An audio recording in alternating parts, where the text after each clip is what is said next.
Okay, recording start हो चुकी है। मैं अपनी स्क्रीन रिकॉर्ड कर सकता हूँ वैसे। तो अभी तक हमने देखा कि कैसे इफ एल्स के साथ आप कंपैरिजन कर सकते हैं, बट ये सिर्फ कंपैरिजन पर ही नहीं रुकता, इसमें और भी आप कई तरह के टास्क कर सकते हैं। जैसे कि सपोज करिए आपसे कोई कहता है कि ठीक है आपके पास दो नंबर हैं, आप चेक करके बताइए कि इन दोनों का सम इवन है कि ऑड। ठीक है, तो आपने एक वेरिएबल बनाया इंट जिसका नाम दिया सम और लिखा a प्लस बी, क्योंकि इन दोनों के सम के कहा गया था, इन दोनों का सम इवन है या ऑड। अब आपने लिखा a, अगर सम को मैं डिवाइड करूं 2 से और रिमाइंडर आ जाए 0, तो इसका सीधा मतलब है कि वो इवन है, अदरवाइज वो ऑड। इवन नंबर एल्स ये एक ऑड नंबर, ये एक ऑड नंबर। चेक कर लेते हैं इसे भी, control F11 again. First number second number और दोनों का सम किया तो ये एक ऑड नंबर। ओके,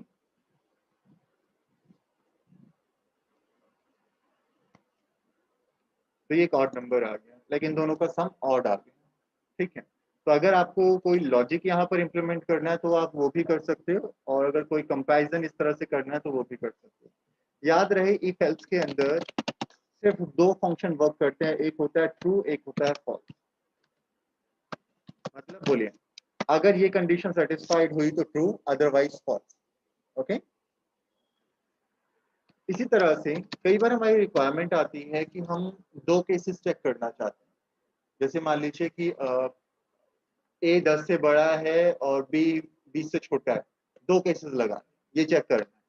तो उसके लिए आप यहाँ पे लिखते हो इफ, अगर ए की वैल्यू लेस देन है 10 से एंड बी की वैल्यू ग्रेटर देन बी की वैल्यू ग्रेटर देन है मान लो 20 से। ठीक है, ए की वैल्यू लेस देन है 10 से, बी की वैल्यू ग्रेटर देन है 20 से, तब क्या हो, ये मैसेज कर दें, ये मैसेज कर दें कि A is less than 10 and B is greater than 20.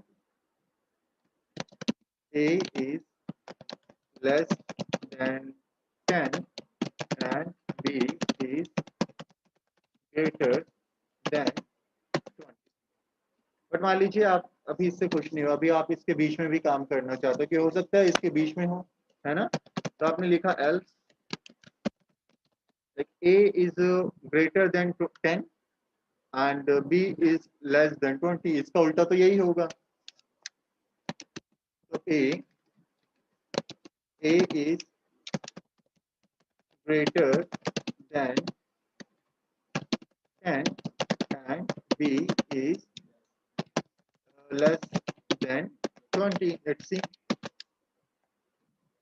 Value है मान लीजिए 23 और B की वैल्यू हो गई 34. A is greater than 10 and B is less than 20.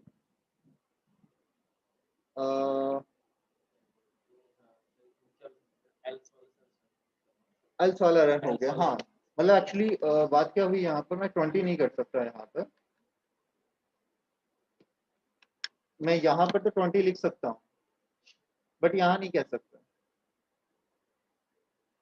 क्योंकि अगर आप ध्यान से देखो कि इसमें से कोई भी एक केस सही हो रहा है, तब जब तक ये दोनों सही नहीं होते जब तक ये प्रिंट नहीं होगा। तो अगर मैं इन दोनों में से कोई एक भी चाहता हूँ तो आप और साइन लगा सकते हो, इस तरह से ये और साइन आप यूज कर सकते हो।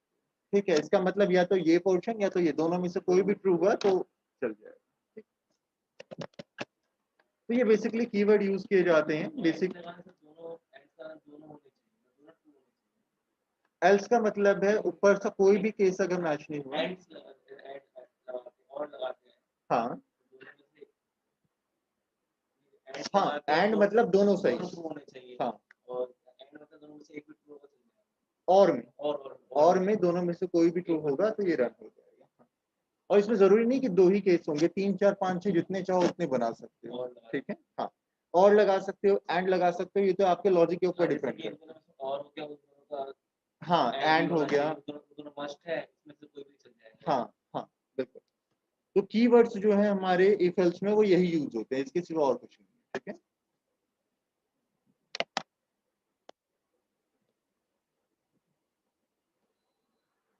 एक नेक्स्ट टास्क फेस करते हैं। अगर यहाँ पर, अब हम यहाँ पर स्विच की बात करें, देखिए इफ एल्स यूज किया जाता है हर तरह के केस के लिए। लाइक अगर आपके पास लॉजिक है, आप ग्रेटर देन, लेस देन ऐसा कुछ करना है तो आप इफ यूज कर सकते हो। बट स्विच आप यूज करते हो इक्वालिटी चेक करने के लिए, ठीक है। जैसे मैं एक एग्जांपल देता हूँ यहाँ पर। लाइक मेरे पास एक नंबर है और जिसका बहुत सिंपल एग्जांपल लिया जाता है डे से। हाँ हाँ, स्विच आपको हर जगह मिल जाएगा पाइथन को छोड़कर। हाँ, ब्रेक एंड कंटिन्यू जो लगाते हैं, पाइथन को छोड़कर आपको सब में ये मिलता है। तो एक डे मैंने ले लिया 4 और मैं यहाँ पर यूज किया स्विच। स्विच के ब्रैकेट में मैंने लिख दिया डे, स्टार्ट किया इसका curly bracket and cases shift. तो केसेस में लाइक आपने कहा कि अगर डे की वैल्यू 1 है तो क्या होना चाहिए, तो आप यहाँ पर प्रिंट करते हो कि इट्स संडे, ठीक है। आपने लिखा है यहाँ पर संडे। इसके बाद में आपने किया ब्रेक, आगे कोड ना जाए अगर 1 है तो। फिर आपने लिखा एक और केस लिखा 2 और इस बार आपने लिख दिया सिस ओ मंडे। फिर से आपने ब्रेक किया, ब्रेक। अब मान लीजिए मैं केस लगा रहा हूँ 3, बट इस बार मैं ब्रेक नहीं करूंगा। इसको ले लेते हैं ट्यूसडे।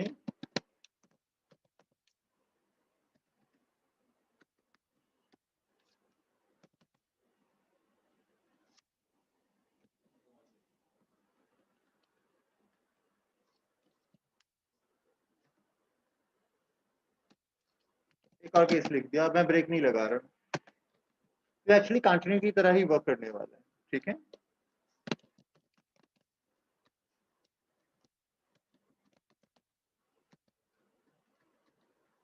अब मैं ब्रेक कर देता हूँ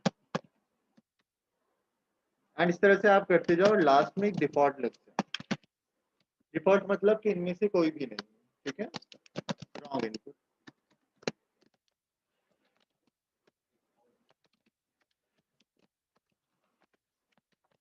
लेट्स सी 4 मैंने एंटर किया तो 4 में क्या आता है, 4 में मुझे वेडनेसडे मिल गया। बट अगर मैं 3 एंटर करूंगा तो 3 में मुझे दोनों मिल जाएगा, ट्यूसडे एंड वेडनेसडे दोनों। इसी तरह से अगर आप यहाँ पे 1 एंटर करते हो तो ये आपको संडे मिल गया। बट अगर आप मान लो, हाँ ब्रेक की वजह से, हाँ देखो 3 जब आप करते हो तो 3 के बाद ब्रेक ही नहीं है ना, तो प्रोग्राम रुका नहीं। हाँ, तो उसने आगे दोनों प्रिंट कर दिया। कंट्रोल F11 अगेन, ठीक है। अब मैं कोई और वैल्यू लिखता हूँ, जैसे मान लीजिए 11 कर देते हैं, तो 11 तो इसमें है ही नहीं, तो रॉन्ग है, ओके। अब इसी तरह से सपोज करिए कि आपसे कोई कहता है कि ठीक है ये टास्क अभी आपने किया यहाँ पर, बट अब मुझे कुछ ऐसा प्रोग्राम बनाकर दो कि यूजर कोई भी नंबर एंटर करे और आप डे बता दो। अब ऐसे थोड़ी ना है कि यार 11 डे अगर है तो उस दिन कोई लाइक डे ही नहीं है, लाइक कोई वीक होगा ही नहीं, कैलेंडर टाइप का, है ना। बिल्कुल, लाइक अगर 7 डेज हो गए तो 8th डे तो अगेन संडे हो जाना चाहिए, ऐसा कुछ है ना। तो अगर एग्जैक्टली 7 डेज का बनाना पड़ेगा। तो देखिए मैं इसका क्या लॉजिक बताता हूँ आपको।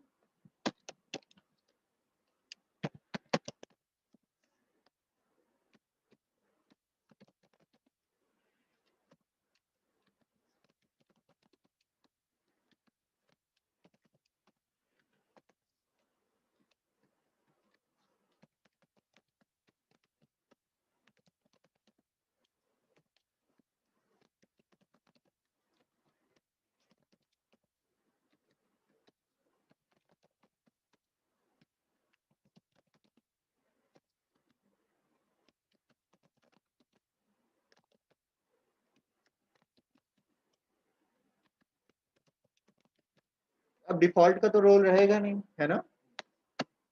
ठीक, तो इसे ब्रेक ही कर देंगे लास्ट में।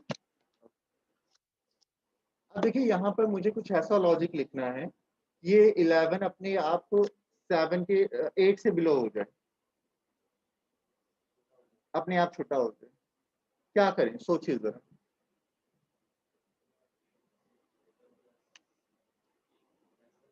हाँ, जैसे मान लीजिए आप 7 लिखते हो तो आपको मिल गया सैटरडे, लेकिन जब जैसे ही आप 8 लिखो वो 8 अपने आप 1 बन जाए, कुछ ऐसा कर, वो 8 अपने आप 1 बन जाए।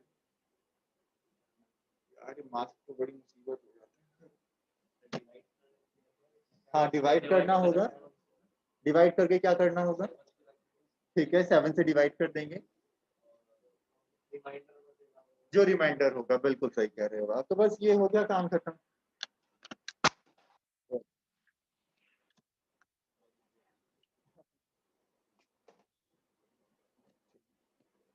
तो स्कैनर यूज कर ले या छोड़ो, ऐसे ही कर लेते हैं। और जो भी यूजर यहाँ पर रखता है उसे हम मॉड निकालेंगे उसका 7 से। ठीक है, बस हो गया, रन हो जाएगा। आ गया ना? अच्छा, गड़बड़ हाँ ठीक है। ठीक है, 11 वेडनेसडे तो आएगा, लाइक 7 ये 8 9 10 11। तो देखो कितना इजीली हो गया, है ना? अच्छा, इसके बाद में एक और प्रोग्राम देखते हैं जिसे हम कहते हैं लूप। देखिए, लूप बेसिकली यूज किया जाता है एक ही टास्क को बार बार परफॉर्म करने के लिए। हमारे पास 3 तरह के लूप हैं, जैसे कि for loop, while loop and do while loop. But इसमें बड़ा कंफ्यूजन होता है कि कब क्या यूज करें। जब फॉर लूप से हम वही काम कर सकते हैं तो व्हाइल और डू व्हाइल की क्यों मुसीबत होगी, है ना? चलिए इसका आज यूज समझते हैं एक्चुअली क्या होता है।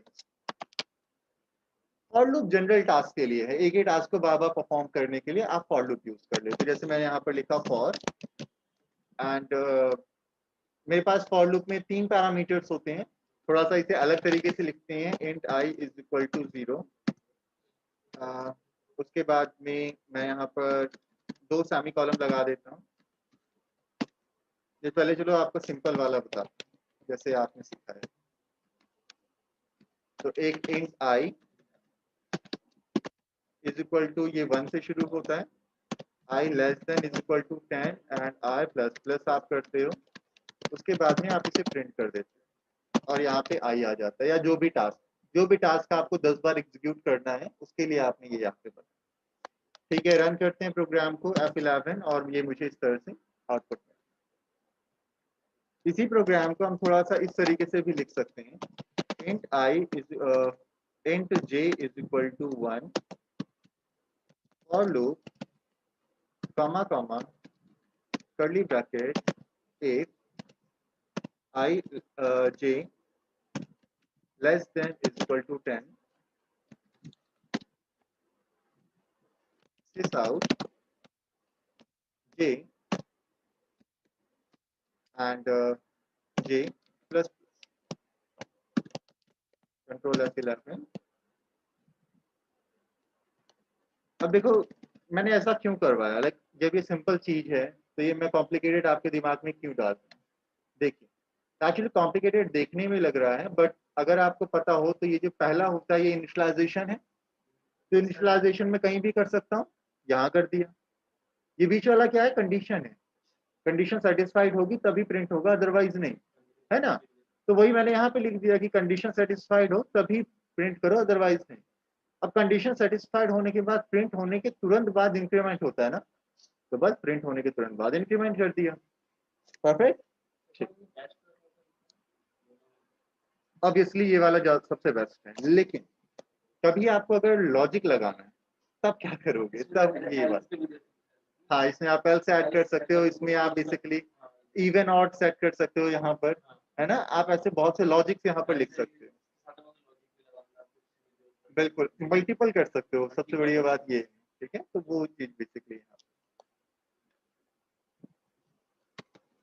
ये हो गया फॉर लूप। अब जरा वाइल की बात करते हैं। चलिए वाइल में एक नए कोड में ले लेता हूँ।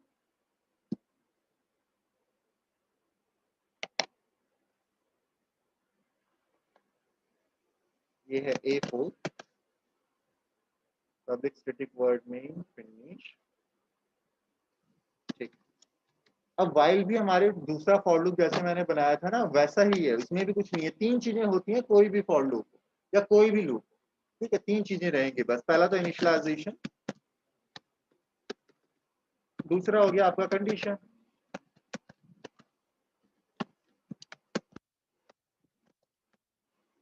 और तीसरा होता है हमारा इंक्रीमेंट। तो पहले प्रिंट कर लेते हैं, कुछ टास्क तो रहेगा ही ना, तो टास्क कर लेते हैं आई, और इसके तुरंत बाद इंक्रीमेंट। ठीक है, ये क्या एक सिंपल वाइल लूप हो गया। तीन चीजें हमेशा रहेंगी। अब इसी काम को देखिए मैं आपको फंक्शन के हेल्प से भी करके दिखाऊंगा, आपको लूप की जरूरत ही नहीं, फंक्शन से भी हो जाएगा। ठीक है, चलिए चेक करते हैं इसे। F11 ये देखिए आप 10 से शुरू किया था, है ना? कोई नहीं, 1 से कर लो, कहीं से कर लो, आपकी मर्जी है। अब कुछ इसी तरीके से हमारा वाइल, डू वाइल भी होता है। डू वाइल आपने लिखा कि एक इनिशियलाइजेशन, जे ले लेते हैं इसे, डू कर्ली ब्रैकेट शुरू क्लोज। डू वाइल में थोड़ा सा डिफरेंस ये होता है कि लास्ट में कंडीशन लगाता है, काम करने के बाद में चेक करता है कंडीशन है कि नहीं। अब देखो इसकी क्यों जरूरत है।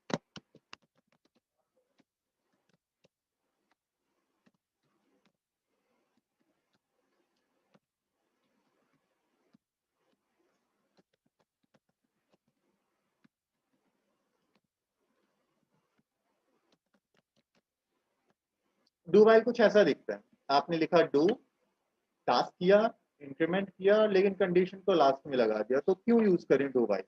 टास्क वही कर रहा है, ये भी, है ना? देखिए मैं इसके ऑपरेशन को, इसके साइन को चेंज कर देता हूँ, और इसका भी साइन चेंज कर रहा हूँ, देखिए क्या फर्क होता है। F11 ये कौन सा वाला है? ये डू वाइल वाला। डू वाइल कहता है कि आपका अगर लॉजिक गलत भी है तब भी मैं एक बार जरूर चलूंगा, जरूर चलेगा। अच्छा वो क्यों चलना चाहता है यार, हम ऐसा कोई प्रोग्राम क्यों बनाना चाहते हैं कि एक बार जरूर रन हो? ठीक है, ऐसा हम इसलिए बनाना चाहते हैं सो दैट कभी डेटाबेस के साथ कनेक्टिविटी करनी हो तो एटलीस्ट तो एक बार ट्राई तो करे कि कनेक्ट हो रहा है कि नहीं।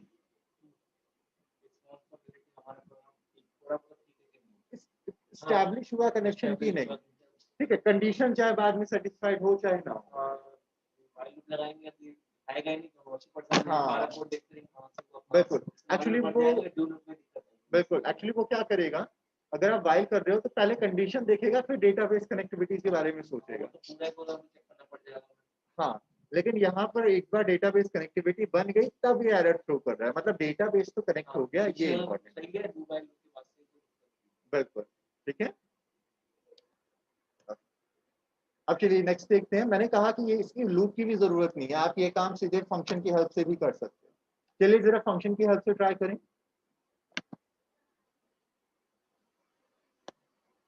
लेट्स सपोज ये है हमारा A5।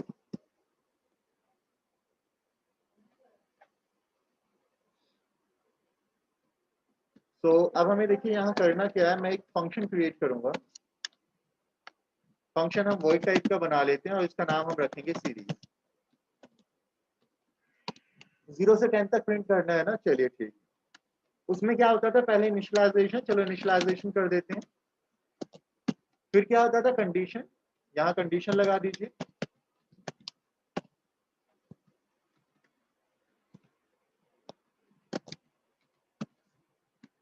कंडीशन के तुरंत बाद टास्क होता था कुछ, चलिए टास्क कर लेते हैं।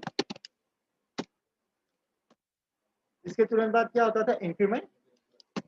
इंक्रीमेंट, और इंक्रीमेंट के बाद क्या होता था, फिर से कॉल करते थे। फिर से कॉल कर दो यार, ये लोग सीरीज कॉल हो गया।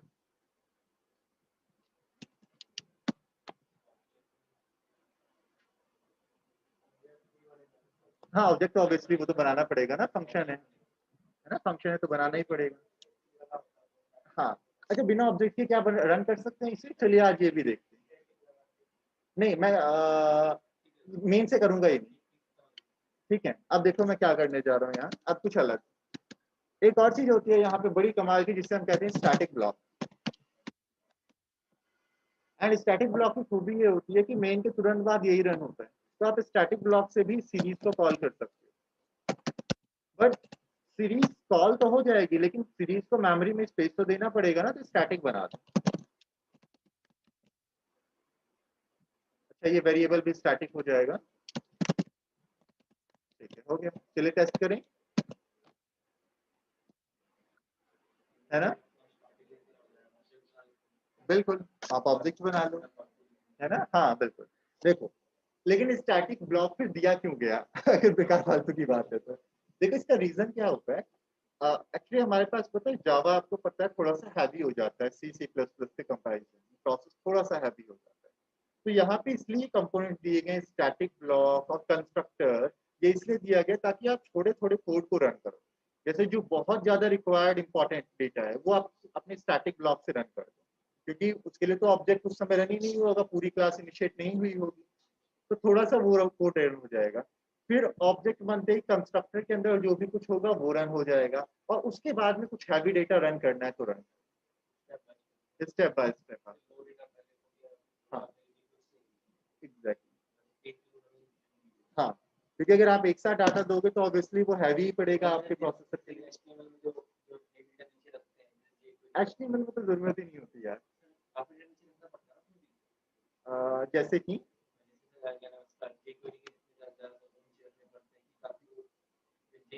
ऐसा नहीं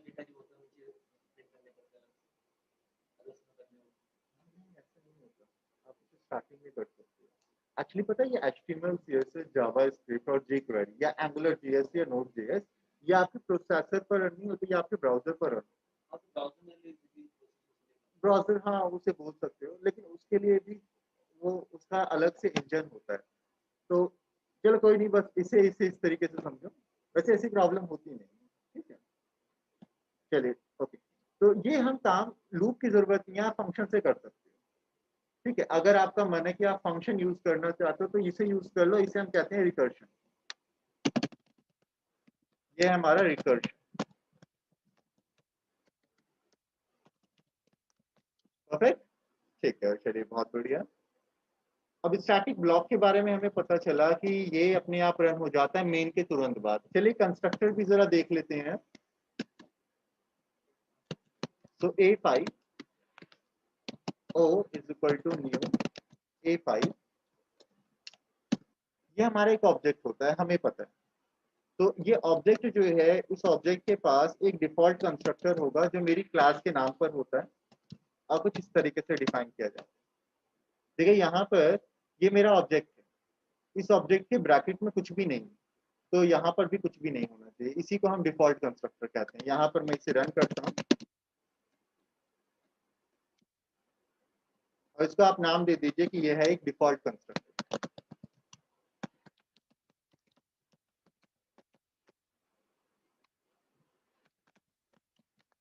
F5 F11 एंड रन।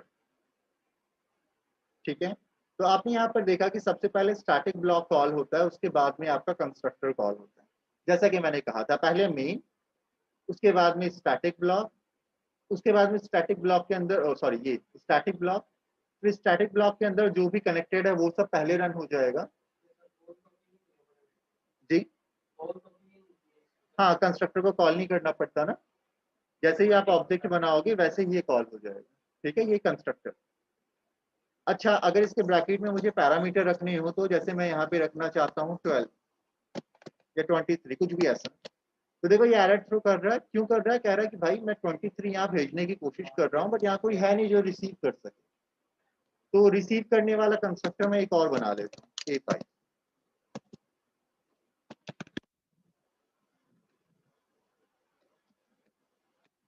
इसको हम कहते हैं पैरामेट्रिक कंस्ट्रक्टर। Parametric constructor.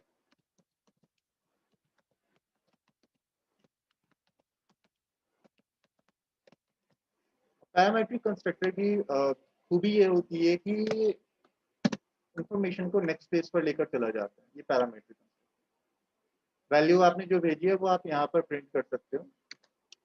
हाँ, लेकिन अब आप यहाँ पर देखोगे कि ये डिफॉल्ट कंस्ट्रक्टर तो कॉल ही नहीं हो रहा। एक्चुअली नहीं हो पाएगा। जावा में ये कहा जाता है कि अगर आप ऑब्जेक्ट बना रहे हो और जिस टाइप का आपका ऑब्जेक्ट है उसी टाइप का कंस्ट्रक्टर कॉल। बट सपोज करिए आप चाहते हो कि नहीं मुझे दोनों कॉल करने, ठीक है, आपकी रिक्वायरमेंट है कि मुझे दोनों कॉल करने हैं, तो आप क्या करो? आपको पता है कि ये वाला ऑब्जेक्ट क्या करता है, इस वाले कंस्ट्रक्टर को कॉल करता है। आप यहाँ पर आओ और यहाँ लिखकर सबसे ऊपर लिख दो दिस। ये दिस क्या करेगा, इस वाले कंस्ट्रक्टर को पहले कॉल कर देगा, कॉल करने के बाद ये वाला कॉल करेगा। चलिए चेक करें F11। ठीक है, ये होता है हमारा दिस कीवर्ड, काफी काम का कीवर्ड। ठीक है, एक और बात बताता हूँ आपको इंटरेस्टिंग, जब आप किसी मेथड से किसी मेथड को कॉल करते हो, जैसे मैंने यहाँ किया, ठीक है, जब आप इसे कॉल करते हो तो इसके आगे बाय डिफॉल्ट दिस लग जाता है।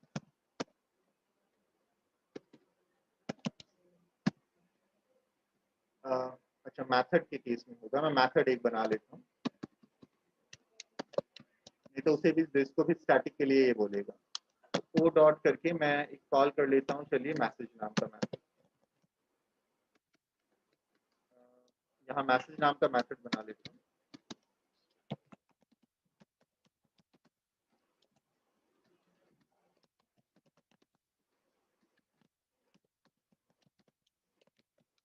एंड इस मैसेज नाम के मैथड को मैं कॉल करना चाहता हूँ।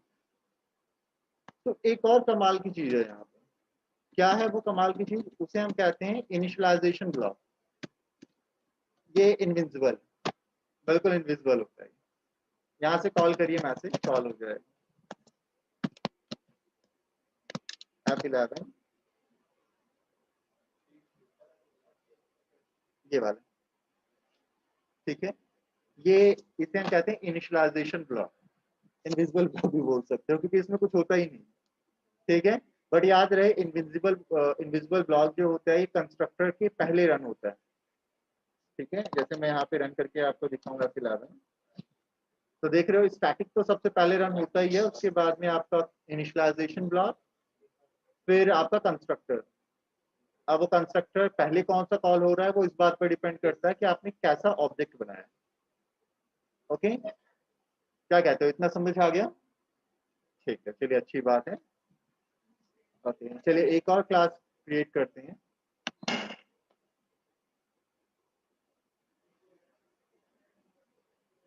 A6 class. तो अभी तक हमने काम किया कि लाइक अभी हमने मेथड्स बनाए और हमने बेसिक इफ एल्स वगैरह स्विच को देखा, फॉर वाइल डू वाइल को देखा, रिकर्शन को देखा, एंड दिस कीवर्ड का यूज समझा, static block, initialization block, methods के बारे में समझा, रिकर्शन को समझा। अब जरा हम ये समझते हैं कि क्या ये सारा का सारा काम जो अभी तक हमने समझा है कि क्या वो एक ही क्लास में किया जा सकता है? एक ही क्लास क्यों बनाए, एक और क्लास बना लेते हैं, है ना? तो अगर आप एक और क्लास क्रिएट करना चाहते हो तो यहाँ लिखो क्लास A7, A7, और इसके अंदर भी आप काम करो। क्यों सारा काम एक ही जगह रखना? ठीक है, तो सपोज मैं यहाँ पर एक मेथड रखता हूँ जिसका नाम, मेथड क्या, कंस्ट्रक्टर रखता हूँ। A7 का कंस्ट्रक्टर, ये कौन सा कंस्ट्रक्टर है, डिफॉल्ट कंस्ट्रक्टर। कौन सा, A7 का, A7 डिफॉल्ट कंस्ट्रक्टर, ब्रैकेट, और ऐसे ही A6 का डिफॉल्ट कंस्ट्रक्टर बना लेते हैं यहाँ पर।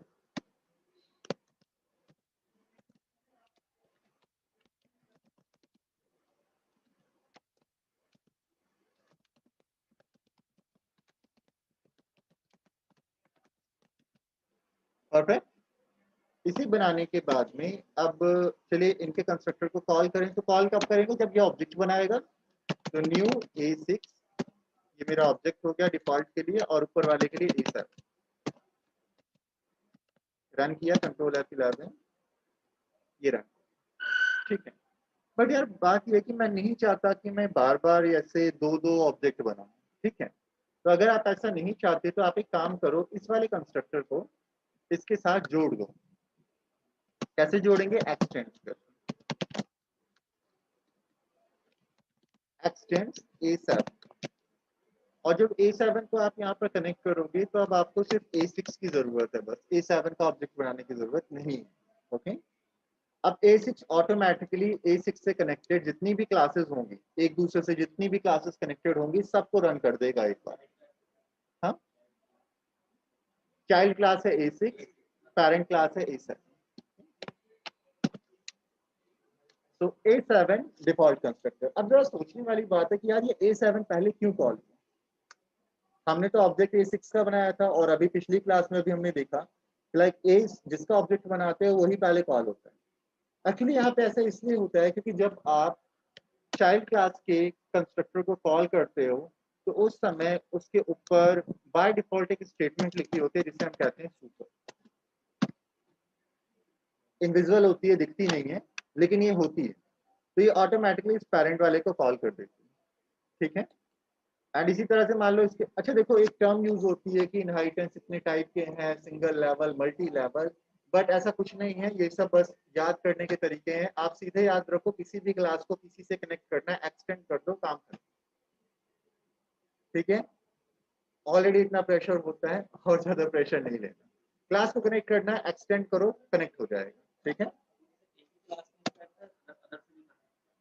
किसी से कर लो, ये लो एक और क्लास क्रिएट कर लेते हैं। हाँ बिल्कुल कर सकते हो, ये लो मैं आपको वो भी बताता हूँ।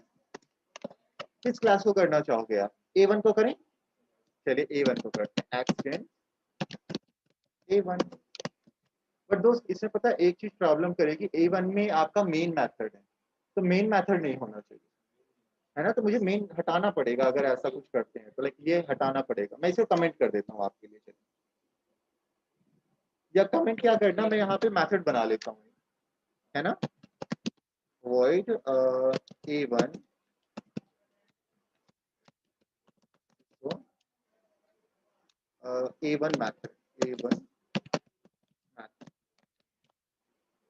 ऐसे करना। अब यहाँ पे A1 को मैंने एक्सटेंड कर लिया है। अब मैं देखिए इसकी हेल्प से चाहूँ तो अपने A1 को कॉल कर सकता हूँ। देखिए रन किया F11 एंड डन। ठीक है। क्योंकि ये एक ही पैकेज में था इस वजह से आपने इसे इजिली एक्सटेंड कर लिया। बट सपोज करो कोई डेटा है जो अलग पैकेज में है, तो क्या करोगे आप? तो मैं एक अलग पैकेज यहाँ क्रिएट करता हूँ।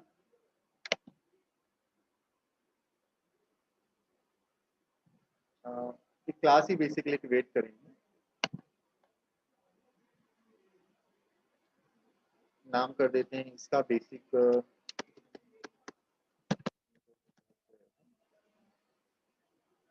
और यहाँ पर अब हम मेंशन कर देते हैं अपनी क्लास, सपोज ये है A8। ठीक है। और ये दूसरे पैकेज में, और इसको बना देते हैं, सपोज इसका कंस्ट्रक्टर बना देते हैं A8।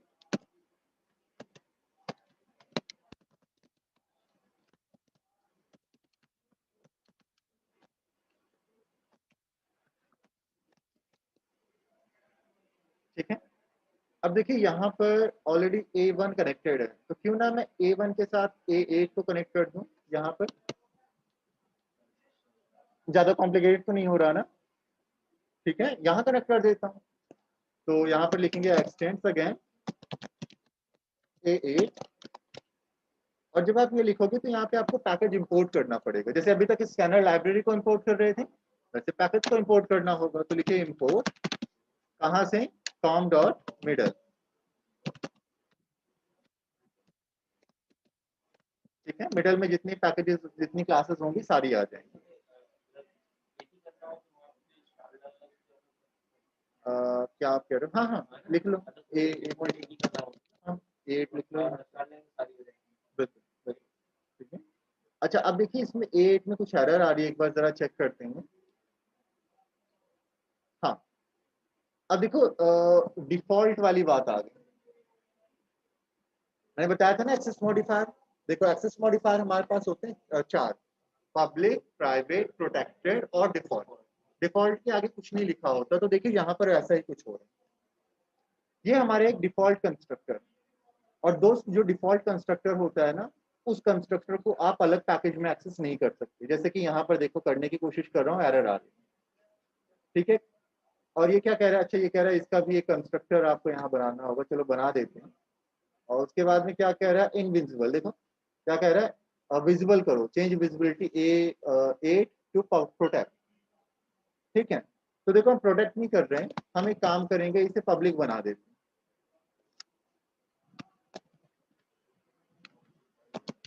पब्लिक A8 कंस्ट्रक्टर है ना, A8 कर लेते हैं। देखो एरर सॉर्ट आउट हो गया ना। ठीक है। अब देखो क्या साइकिल बनी, मैं आपको वो दिखाता हूँ। आपने सबसे पहले इस ऑब्जेक्ट को कॉल किया, इसको कॉल करते ही कंट्रोल यहाँ आया, यहाँ आते उसने इस वाले की हेल्प की वजह से इसको कॉल कर दिया। लेकिन यहाँ आने के बाद फिर से पहली लाइन में सुपर मिलेगा क्योंकि उससे भी कनेक्टेड है ना A1, तो यहाँ पर सुपर आ गया। फिर यहाँ सुपर आने के बाद में आप कहाँ पहुंचे, वापस A1 के पास पहुंचे। अब दोस्त जब आप यहाँ पे आए तो अगेन आपको सुपर मिला। अब ये सुपर कहाँ भेज देगा, ये A8 के पास भेज देगा यहाँ पर, और ये वाला कंस्ट्रक्टर कॉल होता है। ठीक है, कहाँ पर ये वाला, ये A1 तो मेरा मेथड है ना, जो मैं कॉल कर रहा हूँ। ले लो, मैं इसे अलग कर लेता हूँ यार, कंफ्यूजन ना होने पाए।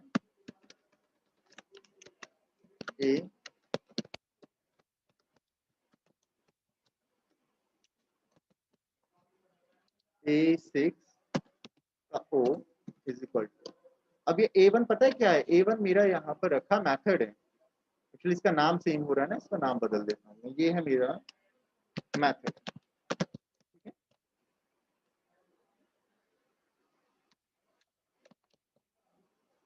O dot method. ठीक है, चेक करते हैं इसे रन करके F11 एंड ये। तो सबसे पहले A8 आया, क्यों, सबसे ऊपर यही था। उसके बाद में उसके नीचे वाला A7, A6 और फिर A1 का मैक्स। ठीक है, तो देखिए दो चीजें यहाँ पे हमें समझ आई सिंपली, कि अगर एक पैकेज से दूसरे पैकेज को की क्लासेस को कनेक्ट करना है तो सबसे पहले तो इंपोर्ट करिए उस पैकेज को, और वो क्लास पब्लिक होनी चाहिए, याद रखो। ठीक है, और उसके अंदर रखे हुए डेटा को अगर एक्सेस करना है तो वो भी पब्लिक करो या तो प्रोटेक्टेड करो। प्रोटेक्टेड में भी हो जाएगा, डिफॉल्ट में नहीं होगा। हाँ, उसी में रह जाएगा, उसमें या उस पैकेज के अंदर। हाँ, उसके बाहर आप उसे एक्सेस नहीं कर पाओगे।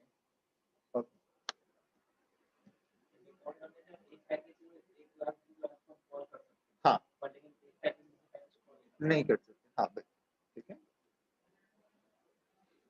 अच्छा, ठीक है, ये एक छोटा सा एग्जांपल हुआ। अब देखो, अगर आप इसे ध्यान से देखो तो एक सिंगल लेवल भी है, मल्टी लेवल भी इनहेरिटेंस यहाँ पर हो रहा है। ठीक है, और मल्टीपल, अच्छा, मल्टीपल एक कॉन्सेप्ट होता है, ठीक है, जो अपने जावा में नहीं। ठीक है, मल्टीपल जावा में इंप्लीमेंट नहीं होता क्लासेस की हेल्प से। आप क्लासेस की हेल्प से मल्टीपल नहीं परफॉर्म कर सकते, ये समझते हैं कि मल्टीपल होता क्या है। तो देखो, ध्यान से देखो यहाँ, मल्टीपल क्यों नहीं हो पाता। सपोज करिए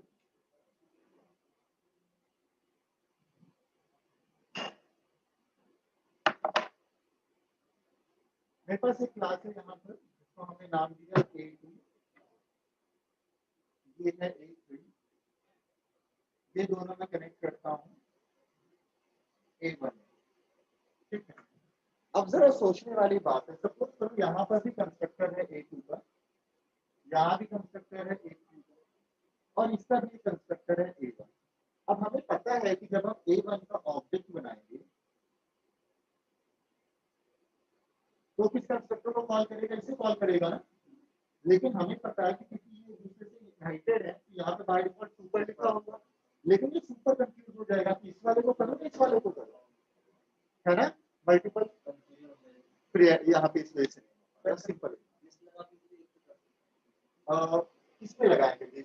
दिस अगर दिस बेसिकली होता क्या है, देखिए यहाँ पे अगर आप दिस भी लगाते हो ना, जैसे मान लो आप यहाँ पे दिस करते हो, तब भी तो बात वही हुई ना कि ये डिफॉल्ट वाला ये बात। ठीक है, तो वो काम वैसे यहाँ पे दिस वर्क नहीं करेगा क्योंकि ये अलग क्लास। अगर एक ही क्लास होती तब दिस वर्क करता है। ठीक है, तो एक क्लास में यहाँ पे आपको सुपर ही लगाना। ठीक है, बहुत सिंपल सा एग्जांपल है, इंटरव्यू में ऐसे बताओगे तो समझ जाएगा सामने वाला कि आपके कॉन्सेप्ट बिल्कुल क्लियर। ठीक है, ओके, चलिए आगे देखते हैं।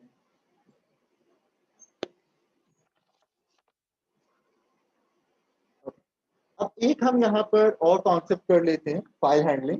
सिंपल सा प्रोग्राम होता है फाइल हैंडलिंग का, एंड फिर फिनिश करेंगे क्योंकि काफी सारी चीजें हो जाएंगी ना। इसको आप एक बार देखिएगा। ठीक है, मिडल में बनाता हूँ मैं।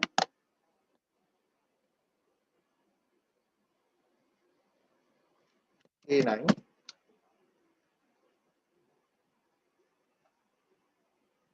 अच्छा, फाइल हैंडलिंग करनी है, ठीक। तो फाइल हैंडलिंग होती क्या है, सबसे पहले ये समझते हैं। जब कोई टेक्स्ट फाइल आप क्रिएट करते हो, उस टेक्स्ट फाइल के अंदर कुछ राइट करते हो या उस डेटा को रीड करते हो, तो उसे हम फाइल हैंडलिंग करते हैं, सिंपल सा, ठीक है। और फाइल हैंडलिंग के लिए हमारी जनरली दो क्लासेस यूज होती हैं, एक होता है फाइल इनपुट स्ट्रीम, एक होता है फाइल आउटपुट स्ट्रीम। ये अपने नाम का बिल्कुल उल्टा काम करते हैं। जैसे कि मैं यहाँ पर लिखता हूँ फाइल इनपुट स्ट्रीम, तो ये क्या करेगा, ये आउटपुट करने का काम करेगा, है ना, शो करेगा आपको डेटा। ठीक है, जैसे मैं मान लो यहाँ पे मैं आउटपुट स्ट्रीम लिखता हूँ,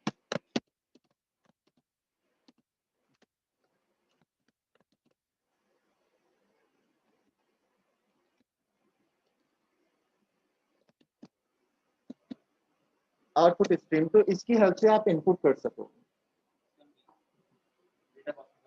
नहीं, आउटपुट का मतलब अगर यहाँ पे पढ़ो तो मतलब है कि दिखाएगा, बट ये दिखाएगा नहीं, ये इनपुट करेगा।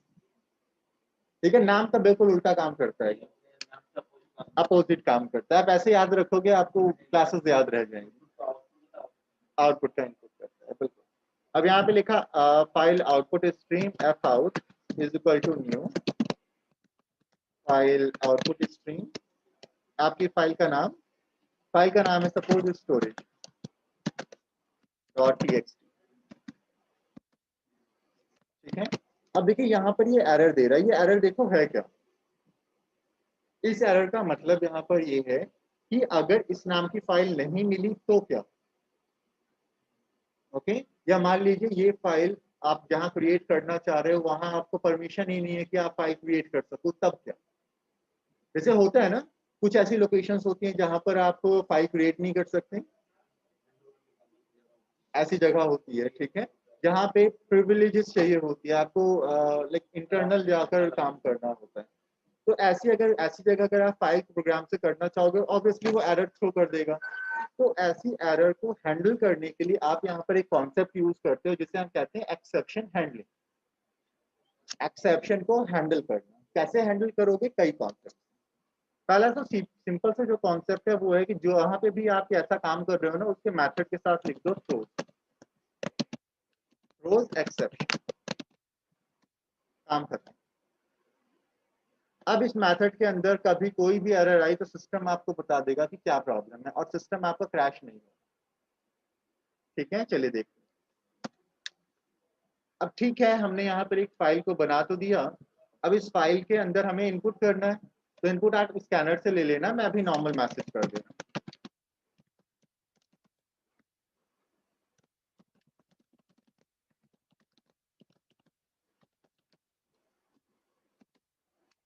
This is file handling. आपने कहा एफ आउट डॉट राइट करना है, हमें कहाँ राइट करना है, एफ आउट में। एफ आउट क्या है, स्टोरेज डॉट टीएक्सटी।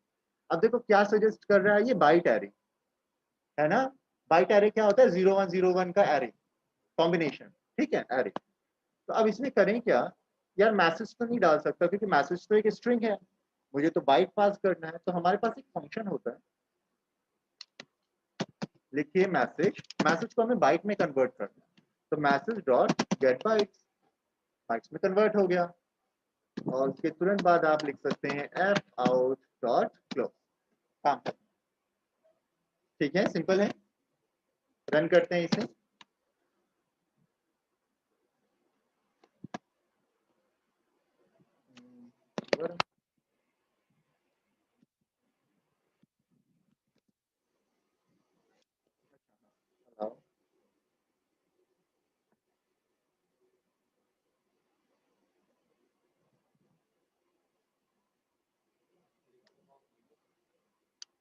क्या हो गया, फाइल भी क्रिएट हो गई।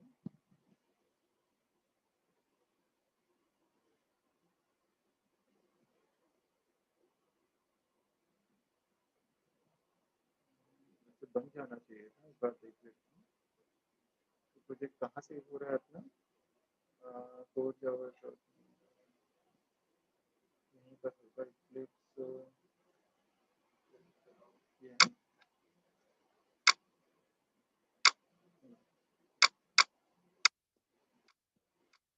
कौन सा है, वो तो डॉट फाइल है, वो नहीं होगा।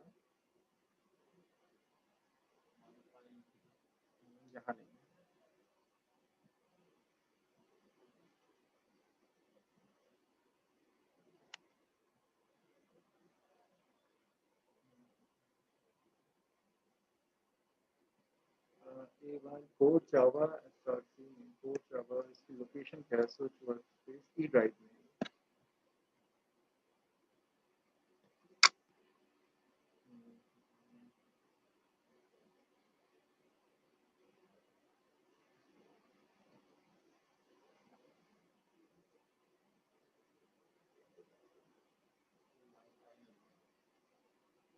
इसमें माइक माइक ये नहीं। अच्छा कोड जावा नाम से होगा यहाँ पर। ये रहा, ये रहा। देखिए फाइल बन जाएगी ना, ये स्टोरेज इसमें आ गई। ठीक है, अब मान लीजिए इसी कोड को मुझे रीड करना है। ठीक है, तो रीड करना है तो अब देखिए मेरे पास जो इन्फॉर्मेशन है वो मैंने बाइट की फॉर्म में राइट किया। तो रीड करने के लिए मैं यहाँ पे again file input stream use करूंगा, उल्टा काम।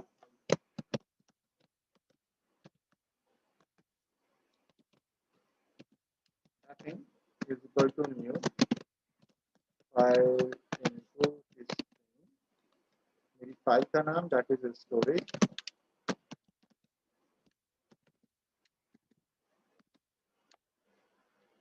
अब देखिए जो इन्फॉर्मेशन आपने वहां पर राइट किया वो बाइट की फॉर्म में राइट किया, और याद रहे वो एक एरे था।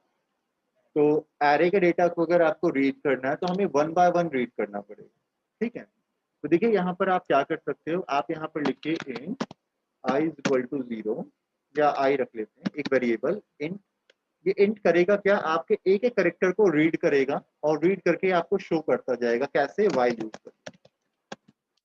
हम यहाँ पर लिखेंगे i is equal to fin dot read. Fin से डेटा रीड करो और आई में पुट करते जाओ, और ये काम तब तक चले जब तक डेटा नल नहीं हो जाता, जब तक खत्म नहीं हो जाता। ठीक है, ये not sign, not equal to minus. देखो लाइक 0 तक तो आपका लास्ट डेटा होता है, माइनस पर अगर गया तो प्रोग्राम खत्म। और इसके बाद में यहाँ पे आई को प्रिंट कर दीजिए। ये एलन हटाना होगा यहाँ से और आई को प्रिंट कर देंगे। ये देखो, तो ये आपको क्या डेटा मिला, ये नंबर्स में डेटा मिला ऑब्वियसली, है ना। इंटीजर में स्टोर कर रहे हो बाइट के डेटा को, नंबर्स ही होगा। इसे हमें कन्वर्ट करना होगा करेक्टर में, तो हम यहाँ पर लिख देंगे कैर। इसे हम कहते हैं टाइप कास्ट, टाइप कन्वर्जन। ठीक है, तो इस तरह से आप डेटा को रीड कर सकते हो बड़े इजीली। वाइल यूज होगा, बट आप और भी चाहो तो यूज कर सकते हो। लो मैं फॉर लूप ट्राई करता हूँ। ठीक है, हमें पता है इनिशिएट तो कर ही दिया, फॉर लूप यूज कर लेते हैं। टेंशन मतलब आपकी सारी रिक्वायरमेंट होगी यहाँ बोलते हैं।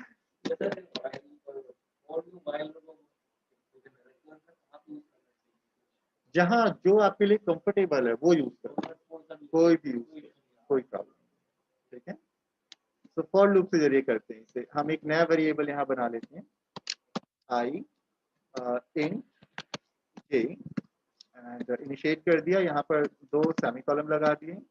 इफ कंडीशन इफ, यहाँ पे मैंने कोड लिखा कि अगर आई जो जे है, अगर प्रिंट डॉट रीड हो रहा है डेटा, और रीड करते करते ये -1 तक अगर जा रहा है, तो यहाँ पर से आउट कर दीजिए जे। अब हमें पता है जे नंबर्स होगा तो करेक्टर में कास्ट कर देते हैं इसे, करेक्टर में कास्ट कर दिया। ठीक है, खत्म काम। ओके, चलिए टेस्ट करें। फिलहाल हूँ। अच्छा, ये प्रोग्राम आगे चला नहीं, एक बार जरा चेक करते हैं क्यों नहीं चल रहा। इसको मैं कमेंट कर देता हूँ।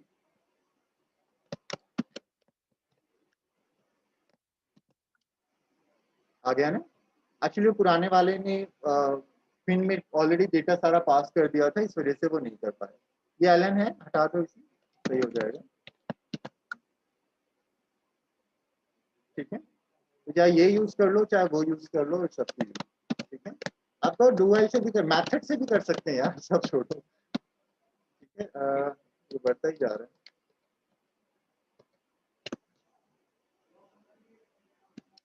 यही काम आप फंक्शन से भी कर सकते हो। ठीक है, ट्राई करना, हो जाएगा। इससे आपको ही कॉन्फिडेंस आएगा इसे करते समय। नहीं, इमेज इसमें काम नहीं करता। फाइल आउटपुट स्ट्रीम फाइल से रिलेटेड है ना ये। हाँ, सिर्फ टेक्स्ट फाइल से रिलेटेड, और किसी को नहीं करेगा। अगर आप कोई और यूज करना चाहते हो तो उसके लिए आपको उसकी लाइब्रेरी की जरूरत पड़ेगी।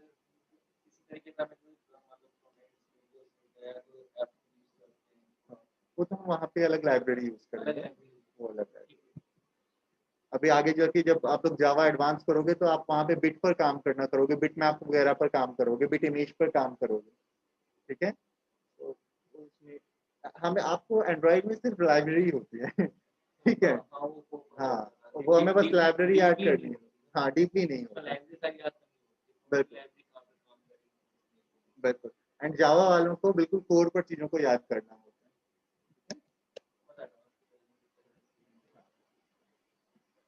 देखो, करियर पॉइंट ऑफ व्यू से पता है, जावा मेरे हिसाब से ज्यादा अच्छा प्लेटफॉर्म है आजकल। कुछ प्रोग्रामिंग लैंग्वेज है जो बहुत ज्यादा पॉपुलर हो रही है। फ्लटर, डार्ट लैंग्वेज जो आई है, कॉटलिन। कॉटलिन भी मैं बताता हूँ, कॉटलिन भी खत्म हो जाएगा अभी कुछ साल में, देख लो। अरे वो आया, वो खत्म भी हो जाएगा। रीजन समझाता हूँ। लोग कहेंगे कि कॉटलिन करने से अच्छा मैं डार्ट क्यों ना कर लूँ। फ्लटर, फ्लटर सुना है? सर्च करो फ्लटर। फ्लटर में बेसिकली होता क्या है, एक बार बनाओ, एंड्रॉइड के लिए बनाओ, एंड्रॉइड विंडो आईओएस तीनों पे चलेगी एक बार। और गूगल ने बनाया है। कॉटलिन बनाया गया था ताकि अगर आप जावा पे कोड कर रहे हो तो जावा का कोड थोड़ा सा शॉर्ट हो जाता है कॉटलिन पर। बस इतना सा काम है। कॉटलिन इजी है, एक्चुअली जावा ही है कॉटलिन। उन्होंने क्या किया, इंटरपोलर बना दिया, आपके कोड को लाइब्रेरी में और मिक्स किया और उसे बना दिया कॉटलिन। कॉटलिन से जावा हो जाएगा, जावा से कॉटलिन हो जाएगा, कोई प्रॉब्लम नहीं। हाँ, जावा बेस्ट। कम से कम इंटरप्राइज में कुछ तो होगा। चलिए ठीक है, इसे अब बंद करते हैं। स्टॉप।